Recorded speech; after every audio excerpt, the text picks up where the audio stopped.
there is something so special about baking at Christmas time. So come along with me. We're going to spend some time together in the kitchen today as I bake up some sweet and savory treats. Hello everybody, welcome back to day 16 of Vlogmas. I'm sure you, like me, cannot believe how fast the month of December is absolutely flying by. I was just talking to my children today about this and just realizing how quickly it's all going. Today I'm going to make a couple of treats in the kitchen. The first one is one called Avalanche Cookies, and this is a new treat to me. So I'm just gathering all of my materials here. We have some Rice Krispie treats, we have some almond bark, some peanut butter, some marshmallows, and some sprinkles. And then also, I did not picture, but I also used some mini M&Ms for this recipe. So this recipe comes to me by way of a friend. I played a private event last week, and I had the honor of getting this recipe from the host. And she had a beautiful spread of all of these desserts, and this was one that stood out in my mind, and I wanted to make sure I got the recipe. So I was just checking there to make sure that this bowl would fit in my microwave. There, of course, are multiple methods of melting your chocolate. You can do a double boiler, but I usually just put it in the microwave and then microwave it in 30-second increments and come back and stir it. So that's what I'm doing here, and I'm breaking this chocolate up so that it will melt more quickly. I think the recipe called for 16 ounces of chocolate, and these bars come in 24-ounce blocks. I believe that was correct. So I just wanted to make sure that I got the right amount of chocolate.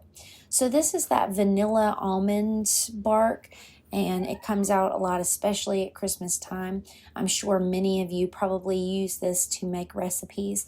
If you have any particularly good ones, I would love for you to leave them down below. We've used this in my family for a long time for many different recipes. So again, we're just going to pop that in the microwave, and before you know it, it's going to be nice and melted. So again, my method of doing that is going to the microwave. So while I'm doing that, I'm going to be kind of going back and forth and checking in on other things in the kitchen. We've used this white chocolate to make what we call puppy chow, and some people call them sweet minglers or muddy buddies, but you use the Chex cereal and you use chocolate and peanut butter and then coat them in powdered sugar. That was always one of my favorite treats growing up. I've also had a similar version to what I'm making today that my mom makes, but it uses the chocolate version instead of the white chocolate. And I think if the marshmallows are included, they're melted. I can't remember, but then it's poured out in sort of a bar as opposed to these will be in clusters. Also, a favorite in my family was chocolate-covered peanuts and chocolate-dipped Oreos. And then, of course, Ritz Delights, where you take Ritz crackers and put peanut butter in between them like a sandwich and dip those in the white chocolate.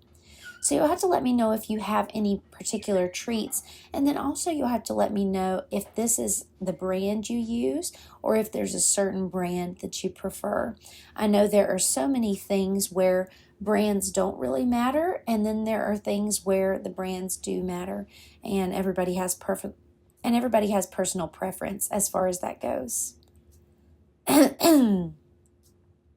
You can probably hear in my voice that I'm fighting just a little bit of seasonal allergy from stirring up some dust cleaning my house, but my house is clean because of it, so for that I am thankful, and I know that this too will pass. So these treats really come together pretty quickly once you get this chocolate melted. So I just kind of stir along every now and then to make sure that those lumps are out of place. This is the same thing that I do whenever I'm melting butter. I just kind of come back to it and just make sure that we've got a nice smooth finish. If you've never melted chocolate in the microwave, the biggest thing is just to do small increments like this so that you don't experience burning on the bottom of the bowl. Sometimes that can happen. You can have your chocolate kind of get hard and burn, but that has only happened to me if I try to do large increments of time. So again, we're just doing kind of 30 seconds, 45 seconds, and then stirring it. So our chocolate is now done, so we're going to come and start adding the rest of our ingredients. The first thing we're going to do is add our peanut butter, and it had the peanut butter amounts in terms of grams, so I just decided to tear out my scale and just leave it there. So once you have that peanut butter, then you're going to go ahead and add that in. This works best whenever the chocolate has just come out of the microwave so that you can melt that peanut butter, and this happens very quickly because that chocolate is quite warm, and your mixture is going to go from white to sort of a golden brown, as you can see here. I've got my little cute gingerbread man helping me here cooking today. Once we've got this all mixed in, we're going to add our Rice Krispies cereal. This is going to give kind of that effect of like a crunch bar, and it's going to give some nice texture to our treat. So you can see here that our mixture is still kind of soupy, and that is where the marshmallows come in. But unlike traditional Rice Krispie treats, you don't actually want your marshmallows to melt. So I tested the mixture to make sure that it was fairly cool, and it was. So we're going to go ahead and add those marshmallows in. Now, the traditional recipe that I was sent actually calls for mini chocolate chips. Number one, I didn't have those, but number two, I thought this would be a festive kind of alternative to that. So I'm adding the seasonal mini M&Ms. I didn't add them all at one time. I added them in 2 batches and stirred in between so that I could evenly distribute them. So I'm just going to add that other little bit of M&Ms on the other side and just give a nice thorough mix. I think it's nice to have a little bit of that color shining through as we get ready to plate these up. So you just take some parchment, wax, foil. Foil was what I had, so that's what I'm using. And we're just going to make little clusters all over. So it would be nice if it went this fast. But again, it really was a pretty fast project. It didn't take me too long, and I enjoyed the process of it all coming together. I think this probably made, I didn't keep count, but I mean, you can see, and you'll see at the end, that I've got quite a full tray of treats. And I had just enough at the end to taste test a little bit. I have this really fun container of all different types of Christmas sprinkles. So I did 2 different types. Some of the rows got red and green little dot sprinkles, and then some of the rows got these really fun white snowflakes. I thought that the contrast would look really pretty on my platter. Since I am a little pushed for time today going to a church event, I'm going to stick those in the freezer. And now that I've cleaned up, I'm moving on to my second recipe. You may have had these at a party before. These are mini ham and cheese party rolls. My grandma that lived in this house used to make this recipe. And I actually was out of poppy seeds, so my mom had some that she let me borrow. I could very much tell when I went to the store that I was not the only one making this popular holiday recipe for this time of year. So there are many different variations, and I was out of onion flakes, the minced onions. That's usually what I use. So I used onion powder and garlic powder. You add that to melted butter, and then this had a little bit of salt, and it also had some pepper. I don't normally add this, and when I saw the amount, I questioned it, and I thought maybe I'd like to take some of that back out. So I did. Another thing that this recipe includes is Worcester sauce. And I think that Worcester sauce is just a wonderful ingredient, and I don't think I use it in my kitchen enough.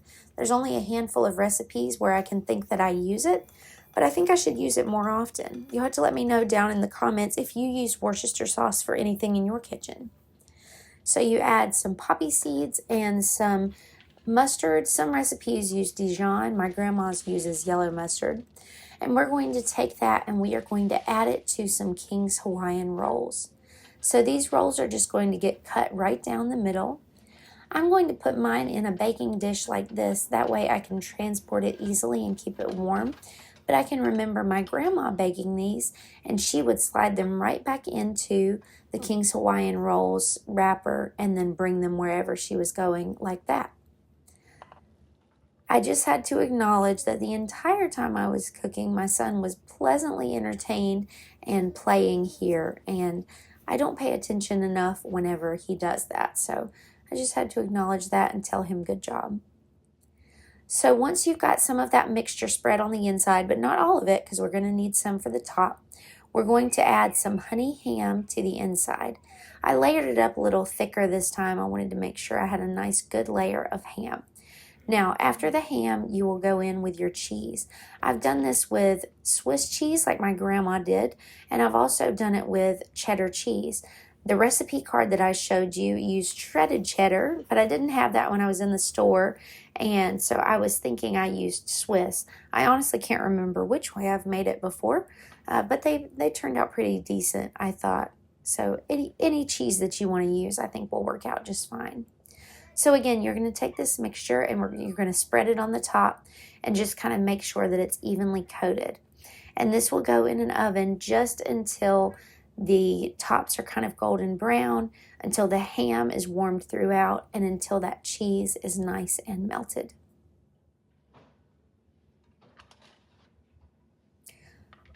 While this is in the oven, I'm going to clean up again. I had just enough of that mixture left over and I didn't want to waste it. So that is going to become part of some grilled ham and cheese sandwiches this week because I have ham left over, I have cheese left over, and we have some loaf bread. So that will make an easy side along with some soup. So I had to taste test just to make sure that they turned out great. And they did. So we're going to an ugly Christmas sweater party. My mom let me borrow this one. You'll have to let me know what you think. This is a thrifted tin that I got last year from the Christmas room at our thrift store, and I just think that it is so vintage and so charming. So this made a really nice place to display my treats. So I'm just going to get them all arranged here. I told you that I had several treats that I told you that this recipe made a good amount. It really did. I came home with a few, but most of these got eaten. But I was really pleasantly surprised at how this tray ended up filled up because it is a nice sized tray. Here are my rolls coming out of the oven. They got just a little too brown, but they still turned out just fine. Thank you guys so much for coming along with this video. Thank you for following along with Vlogmas. All the rest of my Vlogmas videos will be linked at the end of this video and in the description box. Thanks so much for watching, and I'll be talking to you next time.